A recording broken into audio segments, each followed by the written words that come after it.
Missed a couple of weeks. We're in the story of Moses. I'm going to catch you up real quick. We've already looked at that Moses was called to go back to his people. He went to the king of Egypt. He went to them and said, God says, let my people go. Pharaoh really didn't want to do it at first. 10 plagues later, he lets the people go. Moses has led them across the Red Sea.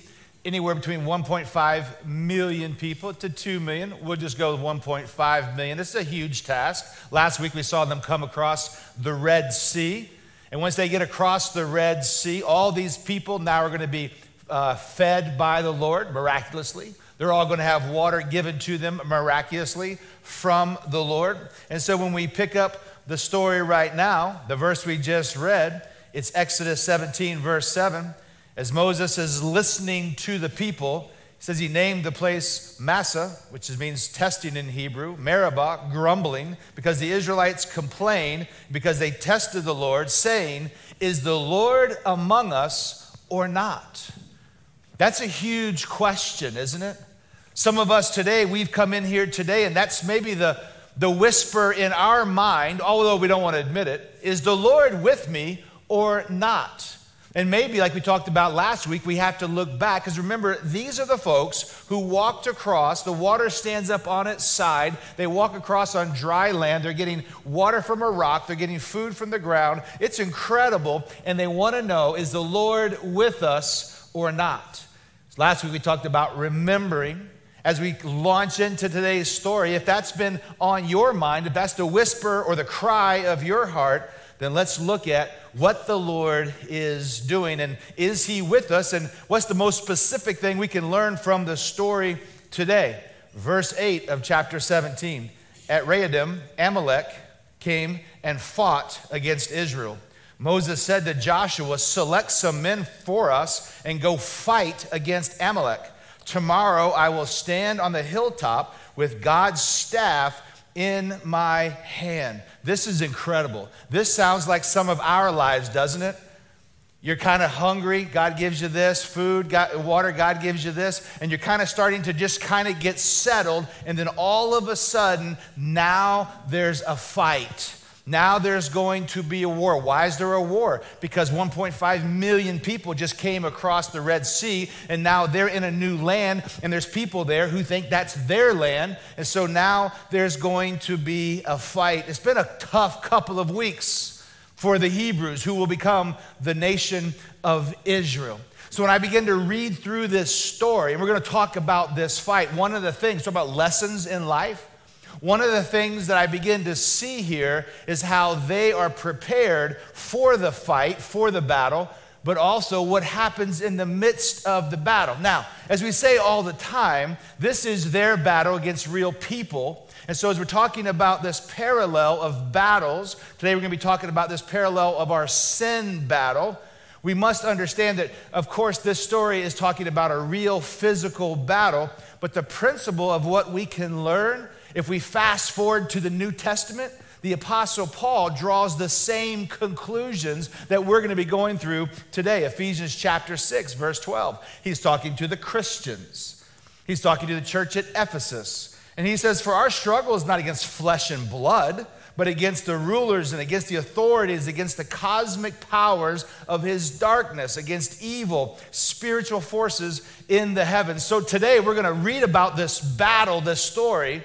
We're going to do the exact same thing Paul does when he begins to tell us, the Christians, the church Christians at Ephesus, that we can read about, of how do we go against this battle of sin. What is really happening here, and if I pause, I'm going to call it God's fight plan. God's fight plan. Because we need to understand that we're in a fight, right? This is a fight plan versus temptation and sin, ungodly desires, feelings, discouragement. This is what Paul talks about in the New Testament when he parallels it to real battles. And so right out of the gate, when you think about what the nation of Israel is going through, the first thing that we need to see is when we're talking about those of us who are Christians and we're trying to understand the battle, the sin, temptation, is we must prepare for a fight. Prepare for a fight. I love the phrase, welcome to the fight. Prepare for a fight. When it comes to the fight against temptation, the fight against sin, about getting involved in that, when it comes to the fight, when the fight comes, I should say, it is too late to prepare. When the fight comes, and now the temptation is there, the sin is there, the challenge is there, this battle, if you haven't already prepared, it's probably too late. We prepare for emotional, relational, psychological battles. You know how we do it? We prepare spiritually. We must be prepared spiritually. And so as we go back to the story, ready or not, the nation of Israel, these Hebrews that would become the nation of Israel, they're confused. They're trying to figure out how to set up their own community. They've just come out of the Red Sea, and now there is a battle. Ready or not, it's time to fight. Remember that. Ready or not, it's time to fight. Verse 10, Joshua did as Moses told him and fought against Amalek. And so the story goes. I'm going to tell you kind of the story because I want to make sure we get that panoramic view. The soldiers, the fighters for the Hebrews, they now have been told Amalek is coming to fight. You don't want to fight? You're not even sure where you are. You're not even sure if God is with you. Doesn't matter if you're ready. Doesn't matter. The fight is coming, which is why we have to prepare for the fight emotionally. But for them, the fight is coming. And so now they go into hand-to-hand, old-school combat. And this is real war. This is swords and spears and shields and chariots. This is the movies you've seen. This is the kind of battle that is happening. Again, I want to push pause, get a panoramic view. Is that not incredible to you? That God leads 1.5 million people, his people across the Red Sea, gives them water, gives them food, and now they're in a battle. And the battle is raging. God has told Moses to go to the top of a mountain where he's going to take the staff of God and he's going to hold it up. And as the story goes, as Moses is there and he's holding up the staff, then the Israelites, the Hebrews, they're prevailing, they're winning. But over hours, Moses' arms are getting tired, and so when he drops the staff, we read that all of a sudden they were not prevailing. Amalek was prevailing. Now, when we were in Sunday school, if you read it in Sunday school, if you're just breezing through the Old Testament, you're like, oh, when his hands are up, they were prevailing. When his hands were down, they weren't prevailing. What does not prevailing mean in a battle? It means they were getting stabbed and killed. This is battle. Too many times we read through these stories and we think it's just a Disney. These people are dying. And so Aaron and Hur, they go and they get rocks. They're like, Moses said, as long as his hands are up, we're going to win, meaning we're going to stop dying. And so they go and they prop up and give him underneath the arms so that Moses can prop him up. And sure enough, the battle keeps raging and the Hebrews start winning again. But Moses is getting tired again, so even with the rocks, the arms start to go down. So Aaron and Hur come up and they raise up his arms again, and the battle is now going their way. I want you to think Civil War battle. On this hillside, as Moses is looking down, my guess is there's tears coming from his eyes. Why? Because he led these people across the Red Sea, and these young Hebrews are getting killed. And so he's doing all he can. Keep my hands up. The Lord said, if the hands are up. And as his hands are up, and Aaron and Hur are holding his hands up, the people down there who are getting tired, the people who are down there who are fighting, they look up and it's a sign. We're going to talk about it in a second. It's a sign God is with us. Keep fighting. As a matter of fact, in verse 12, as the battle is coming down to an end, so Joshua defeated Amalek and his army with the sword. Don't you remember that? Sometimes we try to over-spiritualize all of these things. We try to take out the practicality of what real battle is. Then the Lord said to Moses, write this down on a scroll as a reminder and recite it to Joshua. I will completely blot out the memory of Amalek under heaven. Again, we don't have time to go in this, but this goes against a lot of our theology, right? Joshua killed people with his sword, even though it was the power of God that was inspiring him.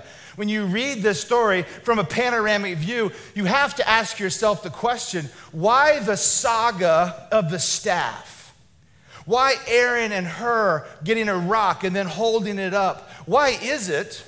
Because the account we have in the Old Testament, they don't tell us everything. Why did the Old Testament account, inspired by the Holy Spirit, so that we can read it, why does it give us verse 13? So Joshua defeated the army with a sword.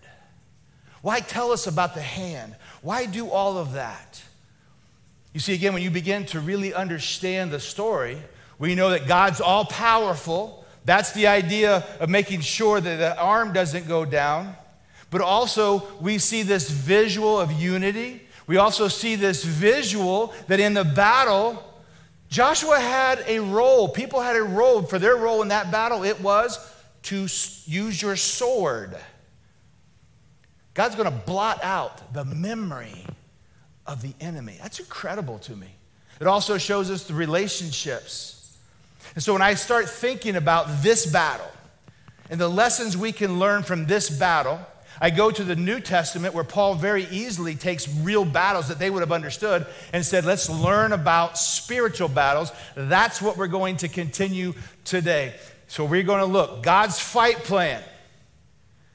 Prepare for a fight. Are you prepared for a fight against the spiritual principalities, the evil, the sin in the world, our culture?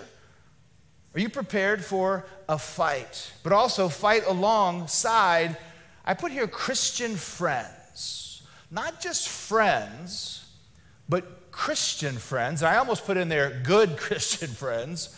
But people who have the same desire to win the battle against sin and temptation and evil. We need people in our corner, fellow Christians. Our whole idea, motto at Team Church, doing life together. Do you know medical studies show that good friends ward off depression, boost our immune system, lower cholesterol, increase odds of surviving coronary disease, and reduce stress. Why?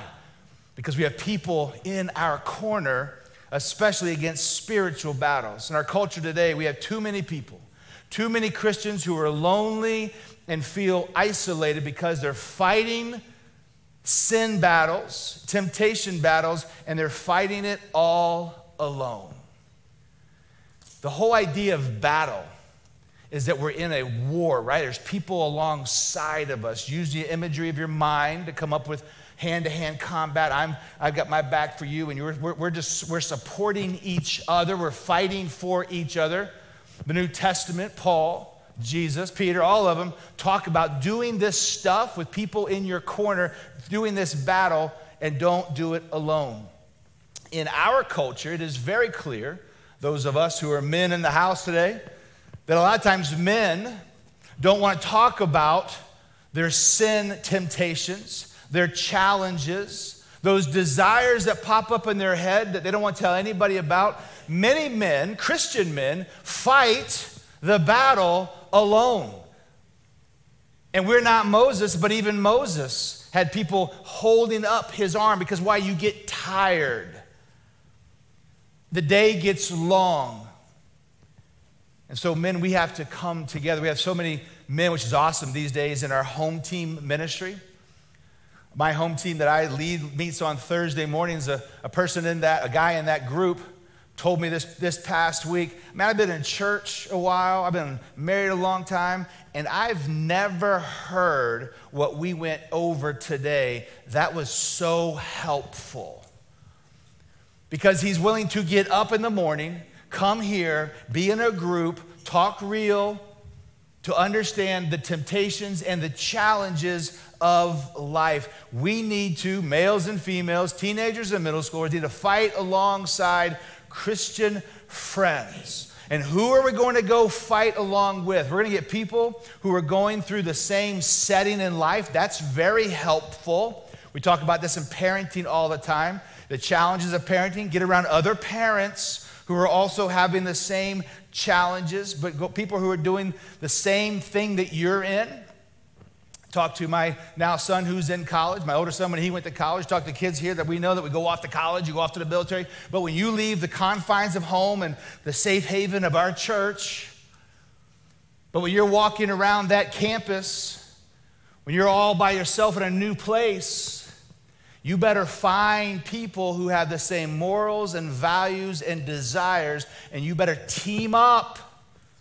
Because the battle is real. I've been talking, because I've got a college kid now, I'm talking to other college kids. The battle is real.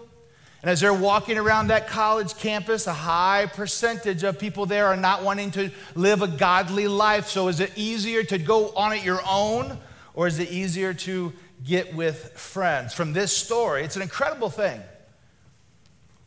Why have Moses' hands and Aaron and Hur? Why do all of that? If it's just about God's power. Because it is about God's power. But we live in a real world. And it's about relationships. It's about the ability to depend on each other. Have you ever thought about that? That's a crazy story. What could God have done? Moses, you tell Joshua to grab his sword. Amalek's coming. I'm going to just make it really easy. No one's dying today. Moses, go have a cup of coffee. I'm just going to wipe out Amalek. Why didn't God do that? It's the same reason we've been talking about. All of the testing. He knows they're setting up the nation of Israel, their own community. 1.5 million people. It's going to become Israel, right? He knows that. He can't just obliterate people without showing them some lessons. Here's our lesson today. We need people in our life. Even Moses got tired. Even Moses' arms went down. And Aaron and Hur came and helped. And when all of the Hebrew boys were down there fighting, some dying, they looked up. They looked up and saw Moses, who they respected, and people working together. Proverbs 17:17, it says, a friend loves at all times, and a brother is born for a time of adversity. Fight the spiritual battles of life with good Christian friends, or my guess is you'll have your spiritual head cut off. You're going to lose. Oh, it's all about God's power. Sure it is. And from the Old Testament to the New Testament, we are told to fight with people to understand. Ecclesiastes 4. Two are better than one because they have a good reward for their efforts. For if either falls, his companion can lift him up. But pity the one who falls without another one to lift him up. Also, if two lie down together, they can keep warm. But how can one person alone keep warm? And if someone overpowers one person, two can resist him. A cord of 3 strands is not easily broken. All throughout the Bible, friends, we need to have people in our lives. If you are not in a home team, a service team with people here, I would encourage you. That is how we do life together. But also, as I'm watching this battle going on, I'm thinking about what Paul says in the New Testament, God's fight plan. Fight fiercely and to the finish. The enemy of your soul warrants a tough fight. Again, verse 13 told us what? Joshua sorted somebody. He's killing people. Again, don't make this nursery rhymes. He's killing people. He's got blood on his hands. It's a battle. Fight fiercely because the enemy of your soul. If you're a parent here today, maybe you're wanting to have kids, maybe you're in and you have kids, you need to know the enemy wants to kill spiritually your kids. And you are responsible to fight, to pull up your sword. The word of God is called the sword. To do everything you can to protect your kids. Fight fiercely and to the finish. Some of the most difficult temptations, spiritual battles that we have will only be won by looking at what happens to soldiers in this type of battle. They're selfless. They sacrifice. Those of us, and we don't want to talk about it, we have the sin temptation of greed. We have the sin temptation of materialism. We have the sin temptation of power.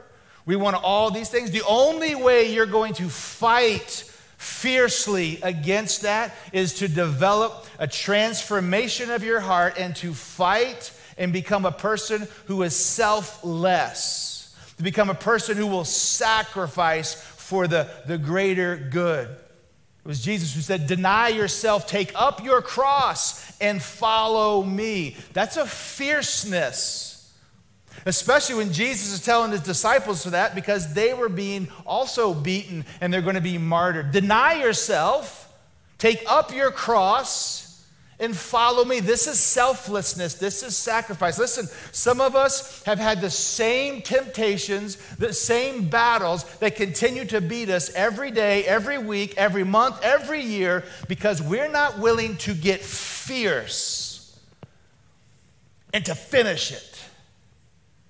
Joshua took a sword and finished it. You're like, that's a little graphic for church. I'm just reading the Bible. And when Paul talks about, we don't fight against flesh and blood, against the spirit of the spiritual world. It's a sin and temptation. You got to fight to finish it. Addictions, we'll take fierce resolve and restrictions, restricting yourself from the things that you're addicted to. Sometimes you just got to get fierce and say, I'm going to finish this through the power of God, just like that battle. But God didn't just come in and take them away. Power of God, and then I'm going to finish it. I'm going to fight ferociously. Maybe the most courageous thing that some of us can do, maybe the most courageous thing that some of us can do right now is to get really honest about what we are doing, the fight that we are in, and then begin to write down the results, that if I keep going down this path, if I don't stop and win, finish this, what carnage awaits? What do I mean by that?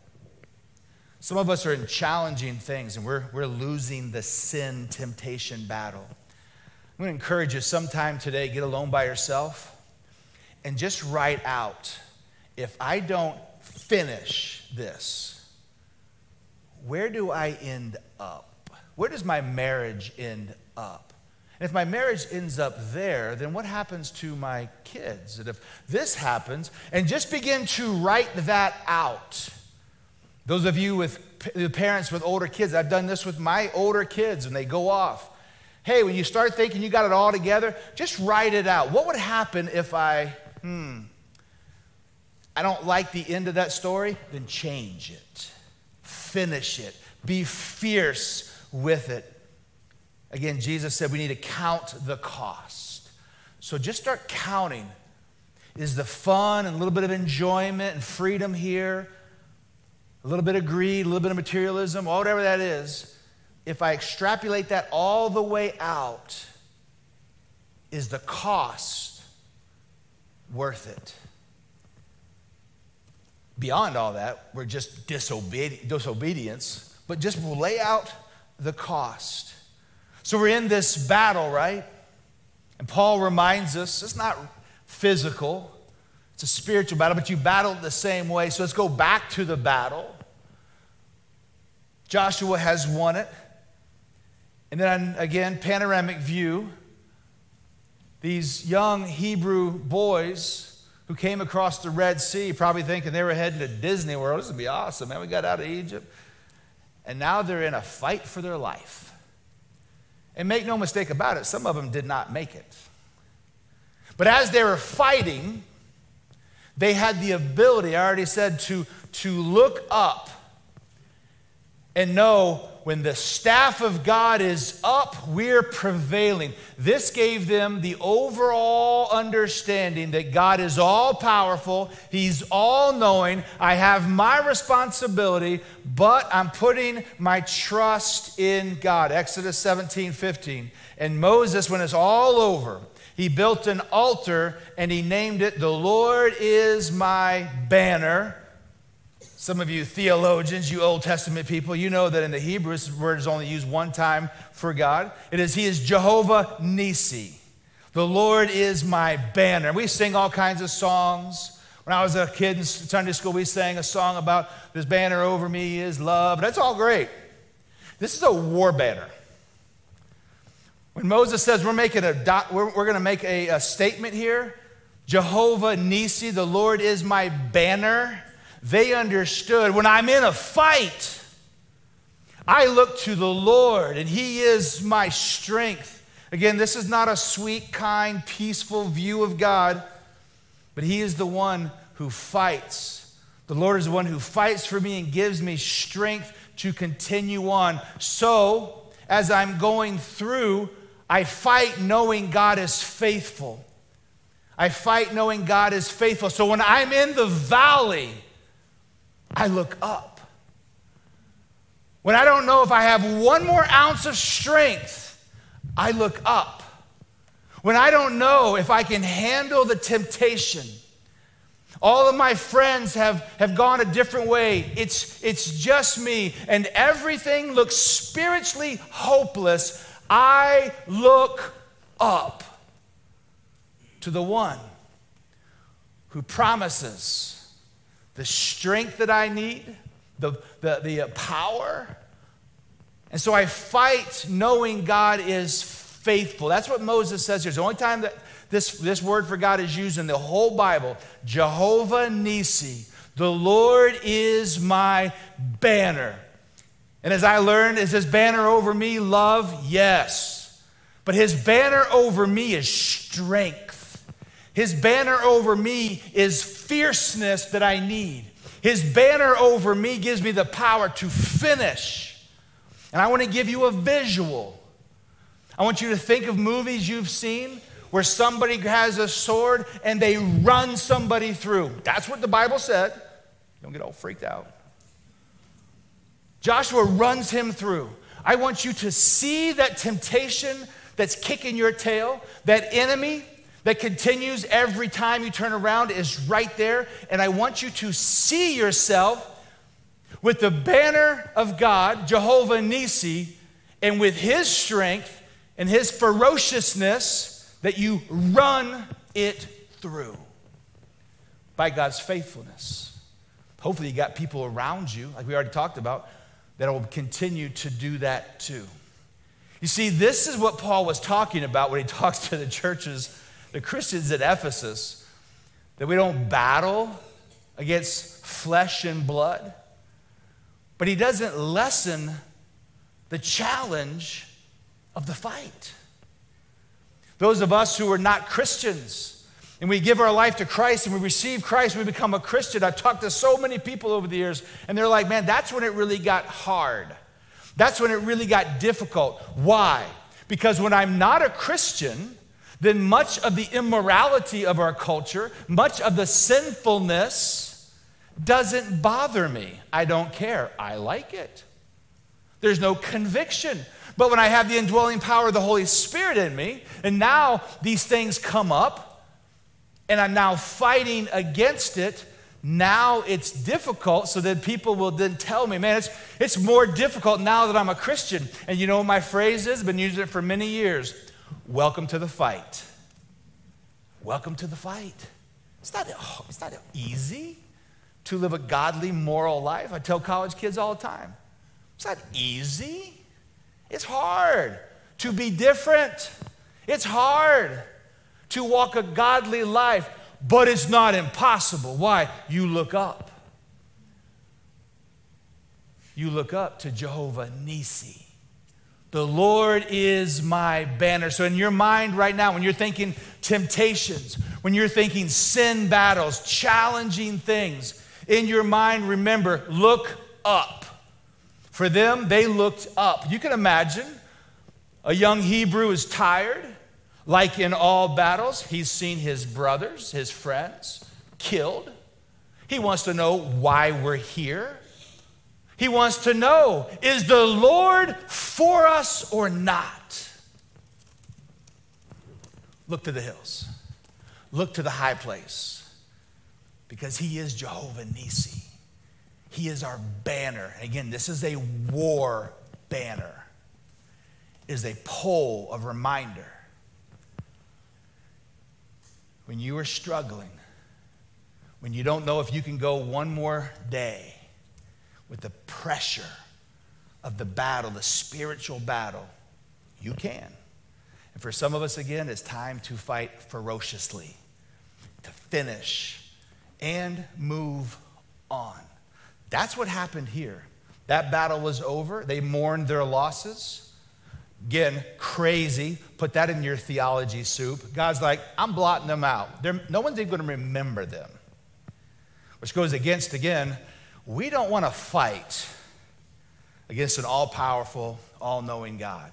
As the story continues, as I end today, you continue reading. I want you to be reading along. I can't read everything to you, but as you're reading along, now the nation, the Hebrew people, by the time we get to Exodus chapter 18, again, it's just 1.5 million people. That's a lot of people. And so Moses is now over them. He's been kind of set up as El Presidente, king, Pharaoh, whatevs, right? He's the guy. And so Moses is handling all the issues. He's handling everything that's going on. His father-in-law, Jethro, shows up, sees what's going on. Man, you got a lot of people. You're trying to have these meetings. It's not going well. Moses, you need to break the nation of Israel into parts that govern themselves, with people over top of them governing, and it trickles down from your overall leadership. In Exodus 18, we begin to see the nation of Israel and how Israel will then be set up for the next hundreds and hundreds of years. Verse 17, when Moses' father-in-law, Jethro, came to him, he said, what you're doing is not good. Moses' father-in-law said to him, verse 18, you will certainly wear out both yourself and these people who are with you, because the task is too heavy for you. You can't do it alone. Verse 20, instruct them about the status and laws and teach them the way to live and what they must do. But you should select from all the people able men, God-fearing, trustworthy, and hating dishonest profit. Place them over the people of commanders of thousands, hundreds, fifties, and tens. And you can continue reading of what's happening. So when I read through that, when I begin thinking about living in a community, when I think about living in a city, when I think about living in any place, I think a very easy lesson is this: communities, cities, towns function best with strategic oversight from its leaders. Strategic oversight from its leaders. You see, as we read through the Bible, especially as we read through the Old Testament, we need to understand that God's way of setting up was for Moses not to be over everything, but to break it down, to have policies and polities that would be happening. And so as we're reading through the Bible, and of course everything going on in our country, with the election coming up, I wanted to take just a couple of minutes to remind us that we absolutely, as followers of Christ, have a responsibility. You probably don't know this because you probably maybe weren't taught, depending on what kind of high school or school you went to. But the whole idea of our three branches of government that'll be behind me here, this whole idea is taken from how the Old Testament was. James Madison, John Locke, you know those folks. James Madison was raised by the only pastor who signed the Declaration of Independence. He was versed in theology. John Locke was versed in theology. And so as the founding fathers created the country that we live in, they came up with this governance where one oversees the other. They extrapolated much of it out of the Old Testament and how they saw things happening that we just read about when Moses is now going to set up the nation of Israel. And so as we close, I want to make sure that we understand that our responsibility is to help our people who govern us, help them govern in a way that the Lord, as best we can, would do so. I have another chart for you. I don't know if you've ever seen this whole North Carolina thing. This is kind of broke down. Look at that whole thing. And all of that is broke down because we do live in a democracy. And so now I want to make sure that as a pastor of this church, if you don't come to our church, that's fine, that we understand the Bible tells us the story of God's people involved in community. From the formation of the nation of Israel to the early church getting involved in their cities and their communities, we have a responsibility to be a part of our community for the cause of the gospel. And I would tell you this, it is nonsensical for people to believe that as a gathering of Christians that we should not be praying for our government. Bible tells us to do so. Also that it's nonsense that we shouldn't talk about political policy things, because those are things of how we live and there's a morality to it. So we're absolutely engaged. People who think that churches are not engaged in that, they don't know biblical history or Christian history. They don't know history. And so we want to make sure that as it comes our time that we are people who vote. Who should you vote for? That's up to you. But I think we should all take the commission that as Christians, we have the responsibility to live out the gospel in our community, in our schools, in our government. And many times as we're voting, we're not voting sometimes just for a personality, but we're voting for the polity of the people who will be in charge, who govern your kids, who govern you.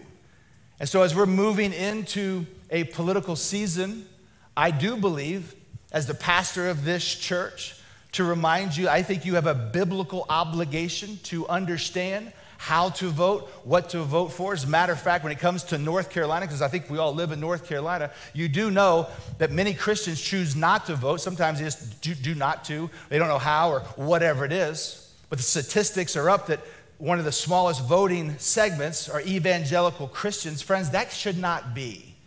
Because we're the first ones to complain when such and such governor, such and such lieutenant governor, this person, school board, whatever, doesn't do something that we think is godly. So as best as we can, we should go and cast our vote designed and against biblical values. Like, well, I don't even know really kind of what to do when we go into the thing.